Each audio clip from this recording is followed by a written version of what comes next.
Hi everyone, welcome. I'm Sylvia Mairo. I'm correspondent at CNBC. Apologies for this, my translator was a bit too loud. I would like to welcome you to this session, and of course it could not be a timelier one because at the start of this week we saw world leaders at COP27 really resurfacing some of the topics about how to tackle climate change. In fact, President Biden was there speaking earlier today. And what we're proposing to do here over the next 45 minutes or so is really to debate how to hold businesses more accountable. How can we make them report transparently and in a way that we can compare all sorts of businesses across the world?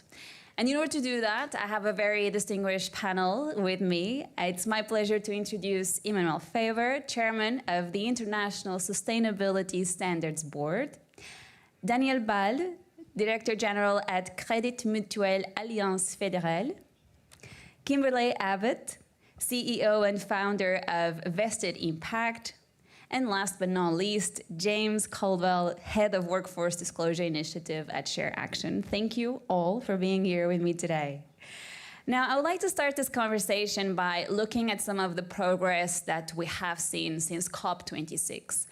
In essence, back then, we saw the establishment of the International Sustainability Standards Board. Emmanuel, tell us, paint a picture for us about what has happened over the last 12 months. Well, thank you, Sylvia. Thanks for having me here. Well, of course, this COP27, I just flew back yesterday night, was the first anniversary of the announcement of the creation of that board, which was really called by the G20 leaders, the OECD, the IMF, the World Bank, many others, including EU, because indeed there is a critical need to be able to stop the ESG washing overall and this alphabet soup that is paralyzing action, basically. Because without a common language for capital markets, decision makers on economic funded decisions, I'm not talking policy, I'm really talking here about economically grounded decisions, won't be able to make those decisions without a very clear language, and that's the capital markets language, and a language that's comparable from one country to another and one company to another. Today, there are great initiatives around the world on ESG, whether that's non-for-profit or profit organizations and data companies that are providing a substitute of that language, but that's an alphabet soup. And so anyone can pick any indicator that fits and then splashes and choose another one the other day. So what struck me at COP27 is that we are really approaching that moment where the link between this Paris Peace Forum, what is being done here, and what's done at COP has never been as close and as strong, because on one side, when you speak about peace, the environmental and social cost of wars is just incredible. We don't measure that, or we start. And on the other side, climate is going to be a cause of war tomorrow. Maybe not climate immediately, but certainly if you see the migrations that will come with that, there's no doubt that there will be a threat to political stability. And when you look at water, that is already been the case, there will be wars for water. There are wars for water. So climate has this role that it will dictate in many accounts how peacefully we work together and we live together. It will also, from an economic standpoint, redefine the competitive advantage of nations and the competitive advantage of companies. Because the physical risks and the transition risks that they have in their whole value chain will lead them to reinvent the way they operate. To do this, you need that language. And so the role that with our Sustainability 1 standard, Sustainability 2 standard, S1 is really about shedding light on one tragedy of horizon that Mark Carney hasn't so much developed, which is the space strategy, looking behind this horizon line on the supply chains, the value chains all over the place to understand the ramifications of where risks, impacts, opportunities are. And the other thing is Mark Carney's time horizon strategy, which is shedding light on the mid and long term, which is where we are looking. The one thing that I would like to say is that in order probably for peace to be what we would, I think many of us would like it to be, you can't rely on capital markets. You have to rely on policy making. But today, multilateralism is what it is, and that's not what it was.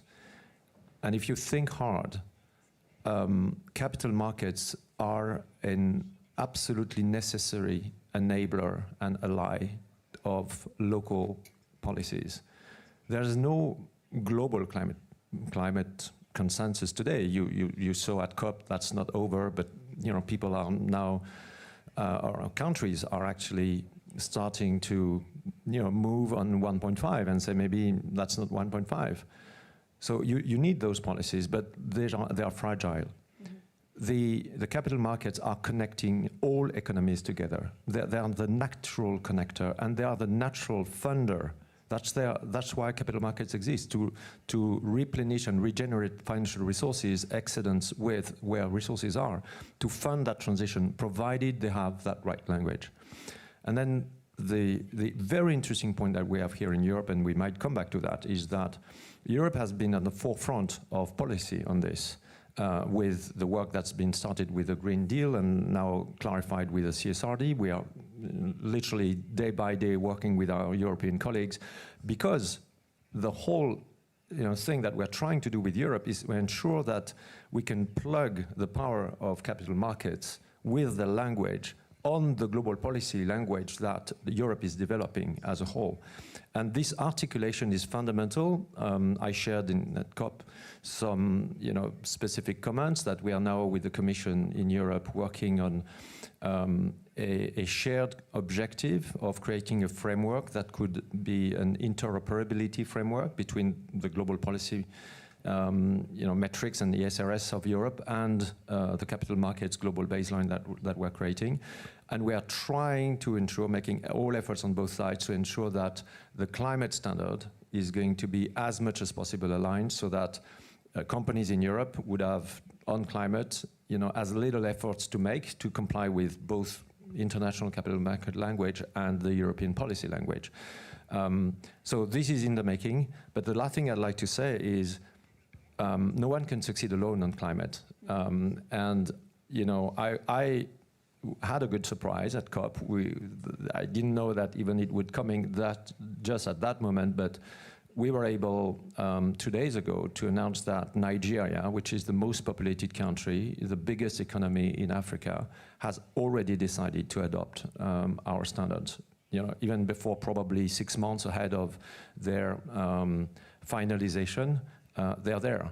So it's also to say, and that I'm sending this as a sign of hope for everyone here, is that they understand that the reason the finance ministers talking to us made it very clear that the reason they want to adopt those standards, is because they see that as a way to attract mainstream global capital markets to fund a sustainable and a resilient economy in the adaptation for climate for a country like Nigeria.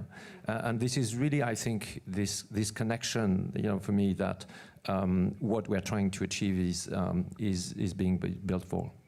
Let me pick up on that point, because we have seen quite a lot of efforts, particularly when you look at European policymakers, in terms of how do we take the next step? How do we improve corporate reporting? And to me, it feels like we have a lot of, like you called it, alphabet soups. We have a lot of efforts here and there, but then there seems to be lack of coordination. So I want to come to you, Daniel, on this point. How can you engage? How can you make companies engage with this sort of standard reporting? Because right now, it seems very confusing.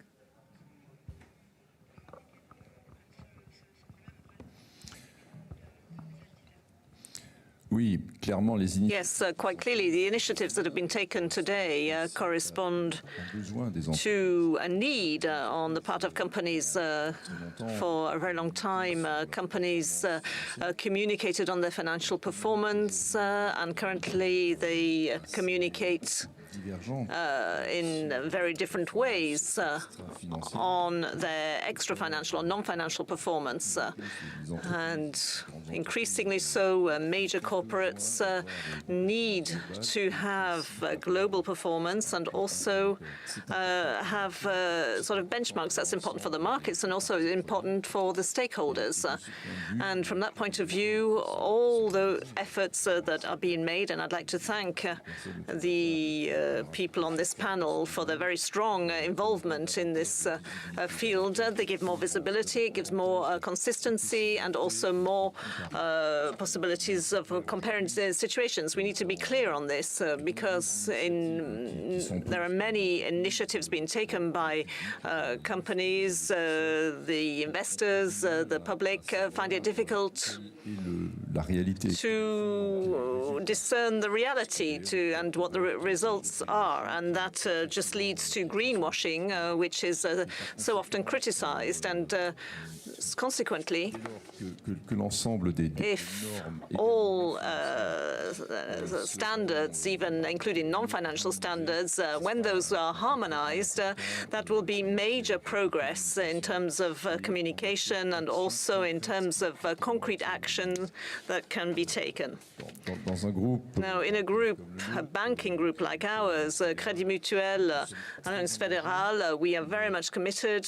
Aujourd'hui, on le dit. And we state this, we give examples of actions that we take, but the day when all impacts can be funded homogeneously, we will feel much better about that. So in our business, the business of banking, we know that French banks are very clearly committed to aligning their portfolios to net zero, and over the last couple of months and years they've worked to develop a common measure on the carbon footprint, and that was also something that was necessary, and it's one of the things that we are expecting. Come to you because you have done a lot of work in this space and you've collected a lot of data that I want you to tell us about in just a moment. But for the time being, how do you do this? How do you define this sort of standards? I mean, I think defining the standards is the work that Emmanuel and that do. I think he talked about an alphabet soup, and when we talk about how we define impact, I think you feel like you need a PhD at the moment to get your head around it, right? I can see nods. And sometimes I wonder if we don't just need to take a step back and ask, are we missing something? But are we measuring what actually matters? Because in the end, all of what we do is about advancing, issues and human lives. So if we aren't capturing, tracking, or monitoring something that's relevant to that, then are we truly, monitoring what matters? So the work we do and how I would define impact, and again, this is a whole world of things and an entire session, 3-day session probably. There's a lot of work done to look inwards at companies and the impact on their material value and what affects them. At Vested, the work we do is looking more at the material impacts a company has outwards on the social issues. And that's very important to us, again, because climate is an incredibly important issue, but there are many issues. Peace was mentioned by Emmanuel, gender inequalities, refugees, and it is important we keep sight of those, but also recognize that they are interconnected. And that, sometimes you can't progress one unless we are also keeping an eye on the other. And just finally, I guess, to what end should we be defining impact? Because I think the ISSB, are defining the baseline, but it's a starting point, and we encourage companies to go that next level to look at their outward impact. And people say, well, that's voluntary. And I think, we say, it's up to us, actually, because we are the ones who will drive where money goes, where we spend our dollars. So we really have the power to define to what degree we want to know how companies are having an impact outwardly. And you mentioned data, and we have the data that supports that, but that is how we look at, and James might touch on it, a different lens on how we define impact and how it affects private companies, but also humans and the societies and environments that we live in. It's a holistic approach, really. James, let me come to you and ask you to give us also your thoughts on how do you define impact, and is it feasible, actually, for companies to put this forward? Well, thank you, Sylvia, and a quick word of thanks to the Paris Peace Forum as well, the Workforce Disclosure Initiative, or WDI, there's 3 more letters for the alphabet soup, is one of the programs that was chosen last year by the Paris Peace Forum to be a scale-up project, and we've had a very fruitful and valuable relationship over the last 12 months. On the question of how we define impact, non-financial impacts, I think one very important point is that when we're defining these impacts, it's important for this to be done in a way that is genuinely multi-stakeholder and collaborative. These impacts cannot be defined by a relatively small number of large, powerful corporations, nor, for that matter, can they be defined by a small number of NGOs. And so the approach that the Workforce Disclosure Initiative has followed in coming up with a framework that seeks to understand how companies treat their staff and their supply chain workers has involved institutional investors, first and foremost, companies, civil society, trade unions, business and human rights experts. And by having that collaborative approach, it's meant two things, I suppose. Firstly, is that the survey framework that we've ended up with a few years down the line is very detailed and very long. When institutional investors look at the survey framework, the first thing they say to me is, it's far too detailed, it's too long, you need to trim it down. Then when they look at it in a bit more detail, the next thing they say is, oh, you haven't got these 3 or 4 metrics that are important to our organisation. You need to introduce those into it. But the point I'm getting to is that by having the involvement of institutional investors, of companies, of trade unions, the framework has a degree of credibility, and that has meant that despite the fact that we are a small team, we're 6 people in a charity in London, we have had companies headquartered in 25 countries across the world report to the Workforce Disclosure Initiative, and it's also meant that we have been able to meaningfully engage with some of the big global sustainability standard setters.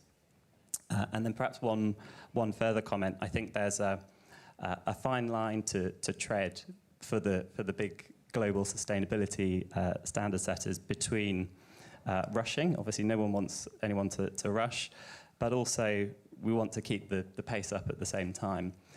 At the WDI, we are close to the end of our 2022 reporting cycle, and anecdotally, the conversations that we've been having with companies this year, companies are noting the progress that has been made by ISSB and has been made by FRAG.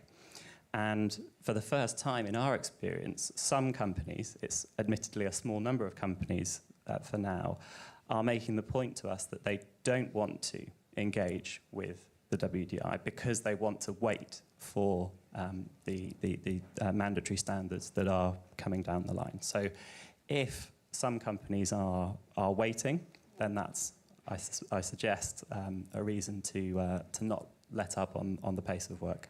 Of course, because we don't really have time when it comes to these matters. Let me just make a point that we want to hear from our lovely audience, so I'll make sure to save some time for you to ask some questions to our panelists. So I'll come to that in a moment. But for now, Kimberly, I would like for you to present to us some of the findings that you've come across, because you've gathered data, I believe it's about 100 million data points from 20,000 companies. Tell us what you've learned from those data points. I think the first thing is that the excuse that there is no data is no longer valid. The data is there. The challenge is often now in how that data is applied. Emmanuel mentioned that there is still huge challenges in people picking and choosing not relevant data. So I think, and also I think this applies a lot, particularly to the global south. We work with a lot of big financial institutions who have historically said we cannot invest there because there is no data. That is entirely, not a valid, excuse anymore. The other thing we've found with data, and one thing we've worked very hard on, is the comparability that we have definitely heard here. And coming from the development space, and a lot of people in this room are in the development sector, I think there's a lot of learnings that can be brought across, and that's what we focus on, because data does need to be context specific. The way you would measure and assess the impact on food security in the global south would be inherently different to how we would monitor and calculate that in the United Kingdom. And that matters. So I think actually having, what we found with the data is if we can have solid frameworks and standards that then context-specific data can be applied in, we still end up with nice, comparable, but relevant and reflective of the actual people and the issues on the ground. I think is the biggest thing we've found, that it's possible, but actually that it's necessary if we're going to get this right. Because ultimately this is about, making sure that we are truly supporting, sustainable initiatives and sustainable things. And I would simply say that on the last point, we do need to make sure, whether it is standards, whether it is the data that we use to assess companies, that it is inclusive as possible, be it across gender, intersectionality, and particularly the South. There are absolutely still gaps, and there are still data quality issues. And I think it's how we can support countries, companies, organizations to either say, let's not duplicate what exists, but let's also maybe fill the gaps, because the better way we strengthen that, not only can we reduce the burden of reporting for companies, but we can make better decisions. We will start to learn things we didn't know, which can then inform future iterations of be it standards or regulations. So this is the biggest things we found, in the work we do. Maybe give us also a couple of practical examples. What sort of data points do you look at? The best example, and it explains our approach to impact, is you take a mobile telecoms company in the global south, in Africa.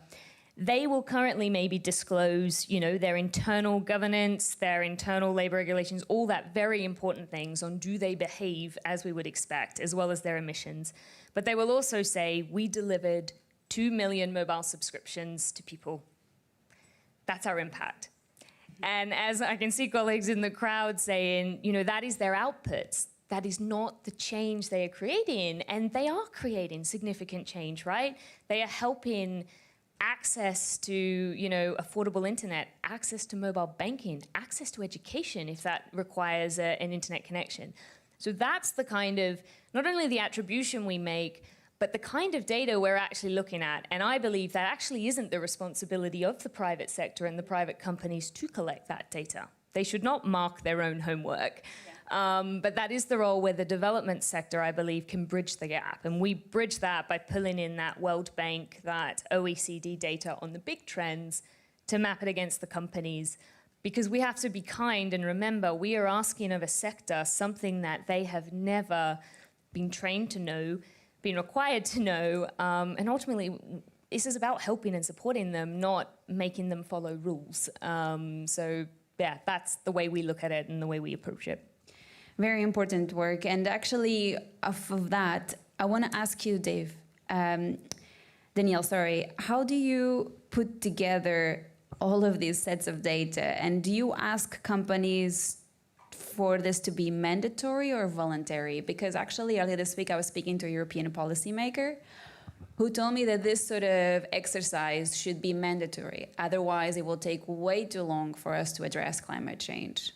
In which camp are you, voluntary or mandatory? Clairement, on est dans le camp de Well, l'accompagnement des we're trying to help companies, really, that's obvious. So based on this, for a certain size of company, the data that we require really is something we require. It's compulsory. But we still have the problem with comparing the data and making these standards interlink. And this is why all of the work that is carried out today, and I'm delighted to have just listened to what I just listened to, will help to strengthen our legitimacy in asking, for example, a bank today to play their strong and important role in developments that are happening in the climate and in society, and therefore they will not be able to not take on board these different pieces of information. For example, 15 years ago, when we used to look at a file before investing, when we used to look at how we were going to give loans, we were just looking at financial criteria. We were starting to sort of look at climate issues, or the environment in the company, the social climate, and how the company really wanted to fit into societal or social responsibility an environment of this type. But now it's changed, and the data has to be reliable. They need to be able to provide reliable data that is open to all. And so there's this real move towards open data. In which camp are you? As usual, I'm in the middle. I think we need both. My obsession is to put capital markets at work, and I've been the CFO of a listed company at the age of 29, and ever since I've signed accounts, prepared accounts, I know really well how investors work and how companies prepare. Knowing that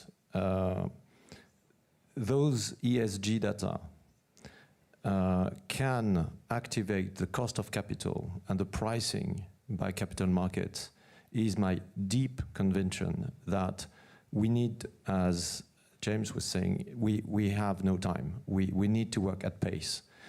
In 2017, in my previous job, we raised $2 billion from 12 of the biggest banks around the planet, with a bonus on the interest rate that was linked to the Carbon Disclosure Project rating of the company. Very directly, very directly. You probably picked, some of you, the European Central Bank announcement, I think on Monday, that, or maybe the previous Monday, that said that after the climate stress test scenario that they've done on 34 banks here in Europe, for some of them already, some of them that failed to pass that test, they have already increased their cost of collateral to them. So it's coming, and we absolutely need to have the mainstream markets doing this, because the day companies are doing carbon warning as much as they do profit warning, I can tell you the story will be completely different. And the boards and the CFOs and the CEOs will pay the level of attention that needs to be paid. So that's why what we're doing exists. This is really about putting at work the capital markets with that specific language and articulation of assessment of materiality that we're working on. But as I just said, we also need the policy framework. And they are not opposed. One is serving or can serve the other. As I just said, I think the global capital markets, I mean, the global equity market is 100 trillions. Debt market, 300 trillions. And then at COP, you have governments of North, fighting against each other to know if they can lend 100 billion. So we're talking 1,000 more times. So there's no doubt that we urgently need to do this, and I share James' concern that indeed, in the meantime, lots of companies, and Kimberly said the same, are going to sort of pause on some of the great initiatives that these guys have taken, because they're waiting for us to do this. That's why SASB standards, the IR framework, the CDSB, the TCFD, we are embarking all of this to make sure that we don't lose anything that was precious in the previous world, but really make this as the rule, the basic way capital markets are going to work together. Another example is the Carbon Disclosure Project. CDP, they announced during COP that they would use the data, the climate data of our S2 climate standards starting next year for 20,000 companies around the world. That's half of the global market capitalization for their disclosure cycle of 24. This is the kind of consolidation at pace that needs to happen. But the third month of existence of ISSB, we signed a global strategic agreement with the Global Reporting Initiative, which is about impact. Because I want to make sure that for those companies, as Daniel has said, that want to or have to in Europe and maybe other jurisdictions, because Europe has made the choice of self-standard setting, and that's a very sovereign choice, and that's absolutely okay. But many jurisdictions, like for instance Nigeria, will not have the luxury of doing this. So by providing ISSB plus GRI, and ensuring that our standard setting agenda are aligned, that there is no gap, that there is no overlap that would create confusion in the future. GRI has been there for 25 years on impact materiality and impact topics. We can offer this seamless suite of solutions. And I'd say the same about Europe when I said we are creating this table of interoperability in order to make sure that the policy-making side is absolutely there, and that's about, basically that's compliance that we're talking about. Compliance is not us, but it's absolutely necessary that we create the link. So, and again, I don't think we can be on either voluntary or mandatory. I think we need both. CDP, saying voluntarily, basically, companies report voluntarily to CDP, these 20,000 companies. The fact that they want to adopt our standards to maximize the comparability is just an illustration that the voluntary adoption will actually drive the mandatory adoption. We have this discussion in the US right now. The SEC is, so talking about impact, I think it's slightly more complex than we said. We are mandating Scope 3. Scope 3 is typically an impact. So that is mandated. There's no opt-out. If you want to comply with ISSB standards, you have to be Scope 1 to 3. But SEC may not, they may drop their proposal. But yet, I think there is a lot of market adoption in the US, as we see with our standards, that companies want that to do, and they will do this on a voluntary basis, because global investors will want that comparability. So the market will actually push for companies' adoption. So both theories of change, I think, are critical here. I want to analyze a little bit more this concept of reporting fatigue with you, James. Explain a little bit more what you've seen, and perhaps explain to us as well how much of an impact greenwashing has had on the efforts to report sustainably. Well, I think reporting fatigue is real for many companies, and lots of the companies that we talk to and try to engage with, we're still a relatively young program at the Workforce Disclosure Initiative. When we're talking to companies that we don't have a long-standing relationship with, it's not uncommon for them to regard our initial outreach as just another ESG data request. And companies feel that an increasing amount of their time is being taken up by responding to ESG data requests. And one knock-on effect of that, I think, has been that the S of ESG, and workforce-related issues in particular, have been forgotten. Companies have this initial reaction where they say, we're already reporting enough on the S of ESG, we don't need to engage with the Workforce Disclosure Initiative. Very often we're able to tell them that they're wrong on that point, and we do that by pre-populating our survey framework based on companies' public disclosures on what they put on their website, what's in their annual reports, what's in their sustainability reports, and we can show that there is a very big gap. Again, this is on the S of ESG. There is a very big gap between what companies are reporting and what investors expect companies to be reporting. And so I think that the way around that, I think, has to be more collaboration, which comes back to the point I was making earlier on. We need to get away from individual one-to-one requests to single companies for 1 or 2 data points. And we have to have a determination to coalesce around globally applicable standards which have the support of as broad a range of stakeholders as possible. A quick follow-up on that, James, because I've been to several conferences and I reported a lot on some of these topics, and we cannot help but notice that, particularly since the pandemic, we have seen governments moving towards more protectionist measures. How can we collaborate? How can we achieve that coordination that you just spoke about when we're seeing governments really not collaborating out there, in particular also when it comes to climate change? Well, I can't claim to be an expert on climate change specifically, but yes, you're absolutely right that governments are more inward-looking than they were a few years ago. But nonetheless, the big social and environmental challenges that we're facing are cross-border, they're international, and therefore they must be tackled at the global level. And I think there is a very important role here for institutional investors, which Share Action works with as our bread and butter. And if institutional investors can be the drivers towards this, and they can play a role at a global level that at this moment in time it's relatively difficult for some national governments to play, then I think we should support them in that endeavour. Thank you so much. Just that there is a cross-intersection here. 40% of the global bond markets are government bonds. And so those institutional market investors that you're mentioning, they actually are asking now the governments to issue the ESG metrics that we are using for corporates. So there's also this interesting theory of change there. I just wanted to mention that. Thank you. Let me open the floor to some questions in case our audience would like to pose some questions to our panelists. We have a first one here.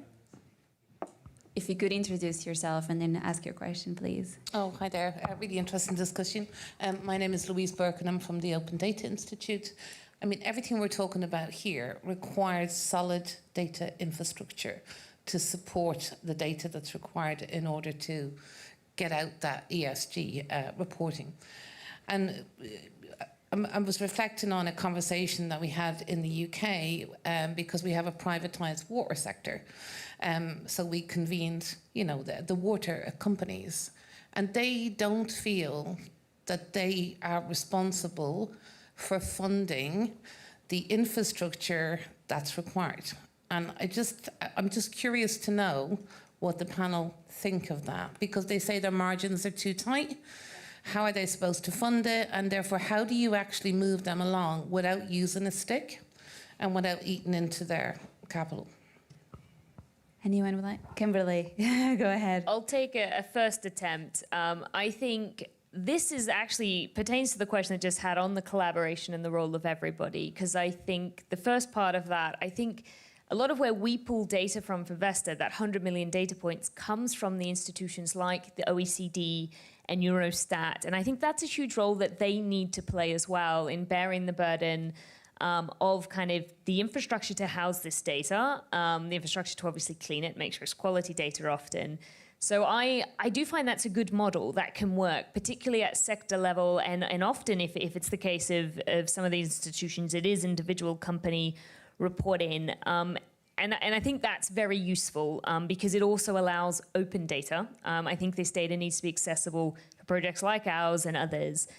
And then just in terms of the stick, how do we stick them along? I think the idea is we need to give back value to them. If they are willing to report this information and share it, whether they're seeing that value in their share value or investment, or whether they are simply seeing it in someone like us being able to give back to them, here is what this means on your impact.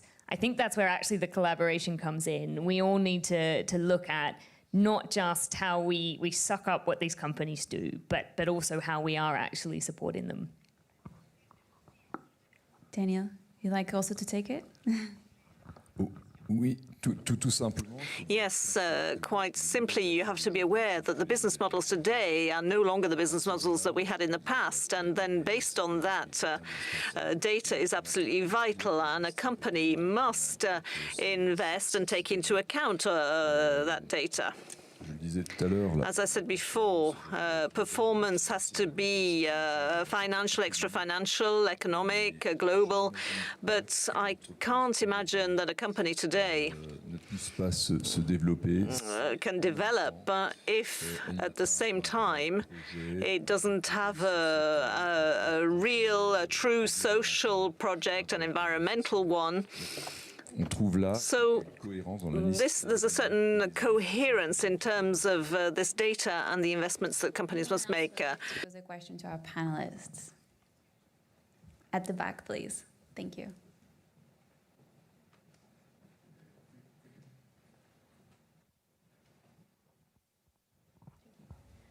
Hello, everyone. I actually have two questions.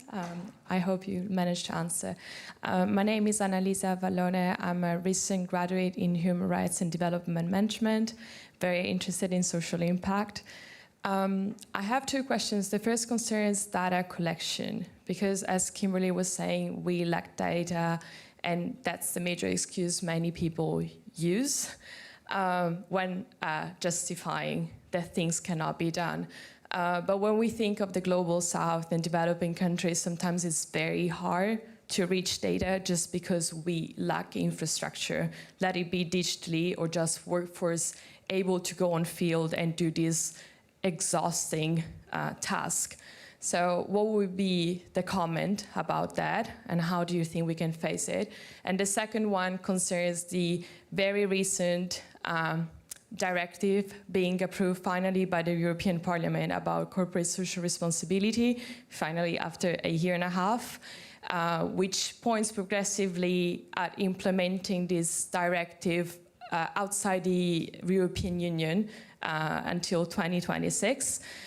Since it's very new and you're here, I'd like to hear your opinion about that. Thank you.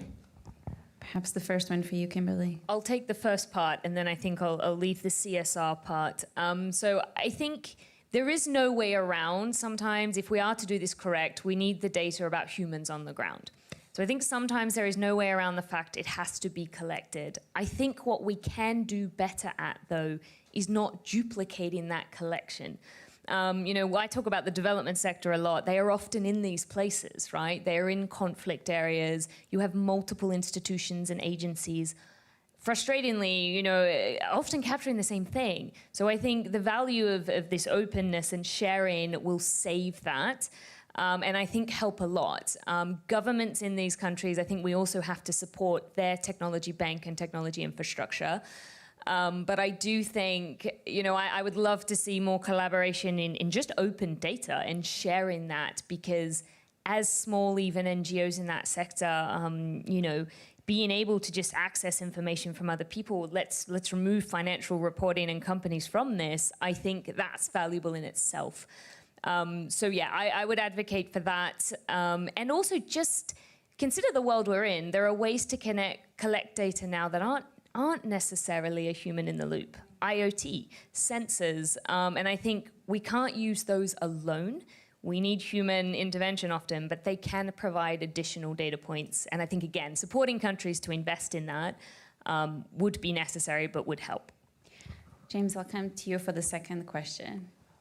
Okay, well, I'll just very quickly say on the first one, if I may, that CDP, which has already been mentioned, have secured disclosures from over 10,000 companies around the world, and that does include a number of companies in the global south. So learning from CDP's example, I think, is something that we can do in that regard.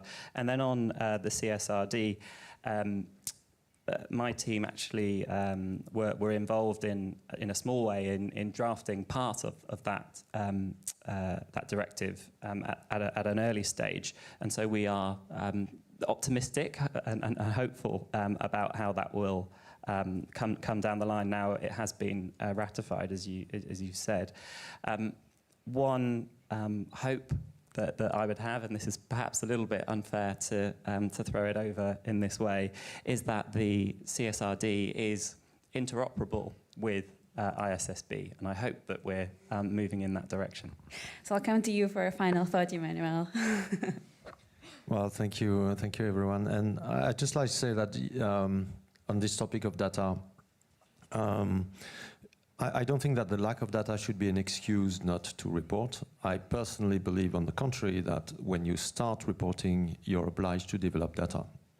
You know, we started in my previous company in 2009 about climate, and we put incentives to 15,000 managers around the world on CO2 emissions in wherever they were. We had no idea how to measure that, but after 1 year, we had developed an SAP, a total module, SKU, product by product, function by function, cross model, that we knew exactly how to measure carbon, scope 1, 2, and then scope 3.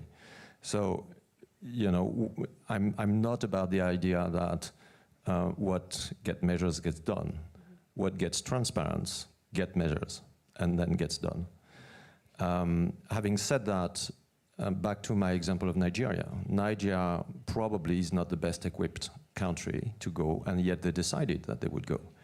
The responsibility for us is actually something that we announced at COP27, which is a partnership framework for capacity building in the Global South and for smaller enterprises that is backed by the UN, the United Nations, and 20 more organizations, that we've committed that it will be up and running at next COP in 1 year, when our standards will be finalized, so that any company that starts about a year from now to use them is going to be supported in the journey towards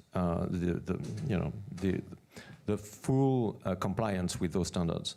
The last thing I'd say, where we can, I think, add something to the data, is our standards are going to be assured.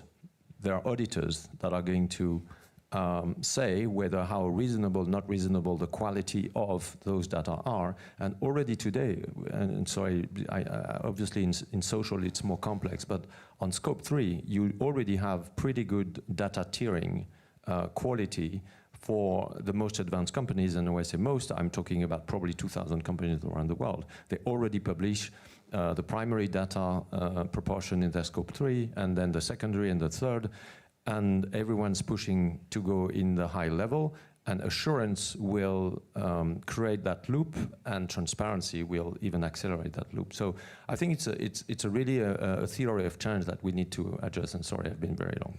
No, not at all. And thanks for the hope, James. I share the same hope.